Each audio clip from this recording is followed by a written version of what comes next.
Hi, ഇന്ന് നമ്മുടെ 53ാമത്തെ ദിവസമായിരുന്നു. അപ്പോൾ ജിമ്മിൽ പോയിട്ട് ഇന്ന് ചെസ്റ്റും അതുപോലെ ട്രൈസെപ്സും ആണ് ട്രെയിൻ ചെയ്തത്. ഇപ്പോൾ എനിക്ക് ഇൻസ്റ്റാഗ്രാമിൽ സ്ഥിരമായിട്ട് വരുന്നൊരു മെസ്സേജാണ്, എത്ര കിലോ കുറഞ്ഞ്, അല്ലെങ്കിൽ നിങ്ങൾ എത്ര കിലോയാണ് 100 ദിവസത്തിനുള്ളിൽ കുറയ്ക്കാൻ ശ്രമിക്കുന്നതെന്നൊക്കെ ചോദിച്ചിട്ടുള്ള മെസ്സേജസ്. ഫസ്റ്റ് ഓഫ് ഓൾ, ഞാൻ ഇപ്പോൾ ജിമ്മിൽ പോകുന്നത് എൻ്റെ വെയിറ്റ് കുറയ്ക്കാൻ വേണ്ടിയിട്ടല്ല. വെയിറ്റ് ലോസ് എൻ്റെ കൺസേണേ അല്ല.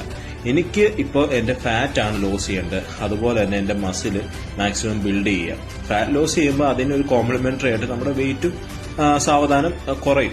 അപ്പം ഞാനിപ്പോൾ പോകുന്നത് അതിന് വേണ്ടിയിട്ടാണ്. നിങ്ങൾ വെയിറ്റ് ലോസിന് വേണ്ടി ജിമ്മിൽ പോകരുത്. ദൈവത്തോട് വീട്ടിൽ ചുമ്മാ എന്നൊന്നും കഴിക്കാതിരുന്നാലും നിങ്ങളുടെ വെയിറ്റ് കുറയും. അങ്ങനെ ജിമ്മിലെ പരിപാടിയെല്ലാം കഴിഞ്ഞ് വീട്ടിൽ വന്ന് ഞാൻ എൻ്റെ ബ്രേക്ക്ഫാസ്റ്റ് കഴിച്ചു. എഗ്ഗും ഉണ്ടായിരുന്നു കേട്ടോ. അത് കഴിഞ്ഞപ്പോൾ കുറച്ച് നാരങ്ങ വെള്ളം ഉപ്പിട്ട് കുടിച്ചു. എന്താ ചൂട്! ഉച്ചയ്ക്ക് നോർമൽ ഭക്ഷണമൊക്കെ തന്നെയായിരുന്നു. വൈകുന്നേരം ഒരു ഉറക്കമൊക്കെ കഴിഞ്ഞ് എന്നിട്ട് ഇതാ ഈ ഒരു സീനൊക്കെ കണ്ട് അങ്ങനെ കുറച്ച് നേരം അവിടെയൊക്കെ ഇരുന്നിട്ട് വൈകുന്നേരം ഗോതമ്പടയും 2 മുട്ടയും കഴിച്ചു. അങ്ങനെ ഡേ അവസാനിപ്പിക്കാന്ന് വെച്ചിരുന്നപ്പോഴത്തേക്കിന് വൈകിട്ടായപ്പോൾ എനിക്ക് ഭയങ്കര ഒരു പരവേശമൊക്കെ തോന്നി. സോ ഒരു ലൈം ടീ വിത്തൗട്ട് ഷുഗർ ഉണ്ടാക്കി കുടിച്ച് ഡേ